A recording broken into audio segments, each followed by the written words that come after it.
दूसरा अध्याय। ऋषि बोले, प्राचीन काल में देवी देवता तथा दैत्यों में पूरे 100 वर्ष युद्ध होता रहा। उस समय दैत्यों का स्वामी महिषासुर था एवं देवताओं का इंद्र था। उस संग्राम में देवताओं की सेना महाबली दैत्य से हार गई। तब सभी देवताओं को जीतकर महिषासुर इंद्र बन बैठा। तब हारकर सभी देवता ब्रह्मा जी को अग्रणी बनाकर वहां गए जहां विष्णु और शंकर विराज रहे थे। वहां पर देवताओं ने महिषासुर के सभी उपद्रव एवं अपने पराभव आदि का पूरा पूरा वृतांत कह सुनाया। उन्होंने कहा कि महिषासुर ने तो सूर्य, अग्नि, पवन, चंद्रमा, यम तथा वरुण इत्यादि अन्य सभी देवताओं के अधिकार छीन लिए हैं। स्वयं ही सबका अधिष्ठाता बन बैठा है। उसने सभी देवताओं को स्वर्ग से निकाल दिया। महिषासुर महादुरात्मा है। देवता पृथ्वी पर मृत्यु की भांति विचर रहे हैं। उसके वध का कोई उपाय कीजिए। इस प्रकार मधुसूदन तथा महादेव जी ने देवताओं के वचन सुने तो क्रोध से उनकी भौहें तन गई। तब भगवान विष्णु के मुख से एक महान तेज प्रकट हुआ। इसी प्रकार ब्रह्मा तथा शंकर के मुख से तेज प्रकट हुआ। दूसरे इंद्र आदि देवताओं के शरीर से भी महान तेज प्रकट हो आया। सभी तेज मिलकर एक हो गए। वह तेज पुंज इतना उग्र था जैसे कि जलता हुआ पहाड़ हो। देवताओं ने देखा कि उसकी ज्वालाएं सभी दिशाओं में फैल रही हैं। जब वह एक हुआ तो नारी के रूप में आ गया। महादेव जी के तेज से उसका मुख प्रकट हुआ। यम के तेज से उसके केश हुए। विष्णु के तेज से उस देवी की भुजाएं प्रकट हुई। चंद्रमा से दोनों स्तन, इंद्र के तेज से उसका कटि प्रदेश, वरुण के तेज से जंगा व उरु स्थल, पृथ्वी के तेज से नितंबों का प्रादुर्भाव हुआ। ब्रह्मा के तेज से दोनों चरण, सूर्य के तेज से चरणों की उंगलियां, वसुओं के तेज से हाथों की उंगलियां, कुबेर के तेज से नासिका का आविर्भाव हुआ। उसके दांत प्रजापति के तेज से प्रकट हुए। अग्नि के तेज से 3 नेत्र हुए। संध्याओं के तेज से दोनों भौहें, वायु के तेज से दोनों कान उत्पन्न हुए। इसी प्रकार समस्त देवताओं के तेज द्वारा भगवती का प्रादुर्भाव हुआ। इस प्रकार सभी देवताओं के तेज पुंज से प्रकट हुई देवी जी को देखकर महिषासुर से पीड़ित समस्त देवता प्रसन्न हुए। महादेव जी ने देवी को अपने त्रिशूल से शूल निकाल कर दिया। श्री विष्णु जी ने अपना सुदर्शन चक्र प्रकट करके दिया। वरुण ने शंख तथा अग्नि ने उसे शक्ति दी। मारुत ने उन्हें धनुष दिया और बाणों से भरपूर 2 तरकश दिए। देवराज इंद्र ने अपने वज्र से वज्र पैदा करके दिया। फिर सहस्त्र नेत्र इंद्र ने ऐरावत हाथी से घंटा दिया। यमराज ने काल दंड से दंड प्रदान किया। सागरपति ने रुद्राक्ष माला अर्पित की। ब्रह्मा ने कमंडलू भेंट किया। सूर्य ने भगवती के भी रोमकूपों में अपनी किरणें प्रदान की। काल ने तलवार और उत्तम ढाल अर्पण की। क्षीर सागर ने हार तथा कभी न पुराने होने वाले 2 वस्त्र भेंट किए।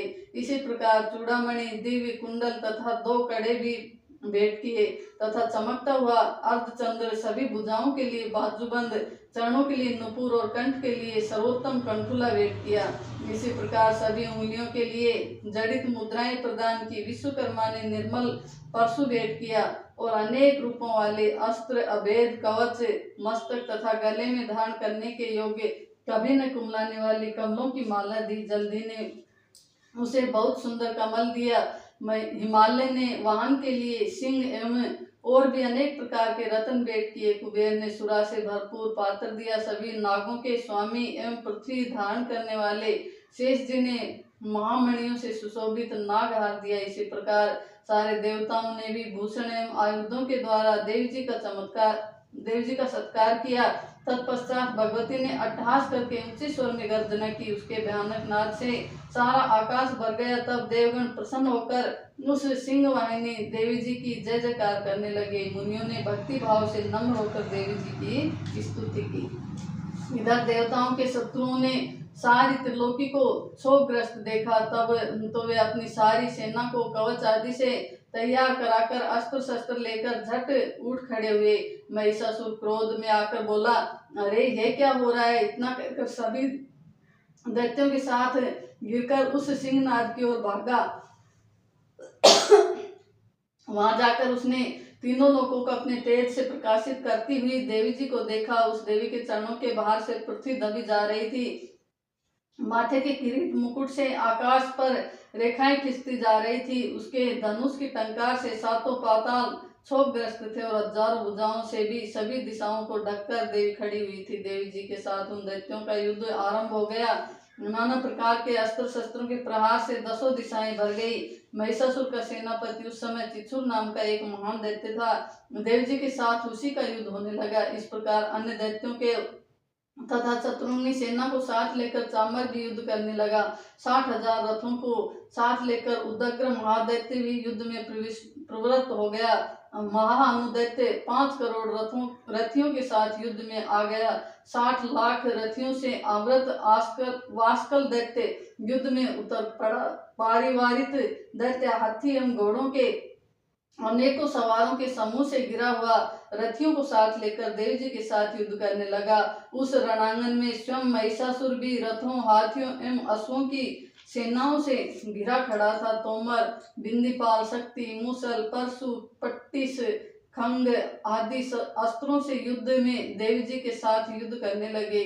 कुछ दैत्यों ने देव जी पर शक्तियां छोड़ी और दूसरों पर पास फेंके। तब चंडिका देवी ने अस्त्र शस्त्रों की वर्षा करके उन्हें तोड़ डाला। इधर देवी जी का वाहन सिंह भी क्रोध में आ गया। अपने गर्दन के बाल हिलाता हुआ दैत्यों की सेना में इस प्रकार घूमने लगा जैसे कि वन में अग्नि फैलती जा रही हो। उस युद्ध भूमि में युद्ध करती हुई अंबिका ने जितने श्वास छोड़े वे ही झटपट सैकड़ों हजारों गणों के रूप में परिणित हो गए। प्रकट होकर उन गणों ने खंग, बिंदीपाल, परशु, पट्टिस आदि शस्त्रों से युद्ध प्रारंभ कर दिया। देवी जी की शक्ति से वृद्धि पाकर वे गण दैत्यों का नाश करने लगे। साथ में दूसरे गण नगाड़े, शंख आदि बजाने लगे। मैत्री प्रसन्नता देने वाले उस युद्ध रूप उत्साह में कुछ एक ने मृदंग बजाए। तब देवी जी ने त्रिशूल, गदा और शक्तियों की वर्षा से तलवार आदि शस्त्रों से सैकड़ों महान असुरों को मार डाला और दूसरे कितने ही दैत्यों को घंटा के भयप्रद नाद से मूर्छित करके मार गिराया। मरे दैत्यों को पास से बांधकर पृथ्वी पर घसीट डाला। कितने तो गदा की चोट से घायल होकर पृथ्वी पर सो गए। मूसलों के प्रहार से कई एक रुधिर वमन करने लगे एवं कई एक शूल द्वारा वक्ष स्थल फट जाने से पृथ्वी पर सो गए। कितने ही दैत्य बाणों की वर्षा द्वारा युद्ध करते हुए प्राण छोड़ने लगे। कितने ही दैत्यों की भुजाएं कट गई, कितनों की गिरवाएं छिन्न भिन्न हो गई। कई दैत्यों के सिर कट गए, कुछ मध्य से विदीर्ण हो गए। कुछ दैत्यों की जंघाएं कट गई, वह पृथ्वी पर गिर गए। और कुछ एक दैत्यों को तो एक भुजा, एक आंख और एक पाव वाला करके 2 टुकड़े कर डाला। मार मार कर गिराए हुए रथी, हाथी, घोड़े एवं असुरों की लाशों के द्वारा जहाँ महायुद्ध हो रहा था वहां की पृथ्वी इस प्रकार भर गई कि वहां पर आना जाना कठिन हो गया। वहां सेना एवं असुरों के रुधिर बहने से रुधिर की बड़ी बड़ी नदियां बहने लगी। जगदम्बा जी ने एक क्षण में ही दैत्यों की महती सेना का इस प्रकार नाश कर दिया जैसे कि लकड़ियों के बड़े ढेर को अग्नि जला देती है। देवी का वाहन सिंह अपने बालों को झटकाता हुआ बड़ी गर्जना करता हुआ दैत्यों के शरीर से मानो प्राणी चुन रहा हो इस प्रकार घूमने लगा।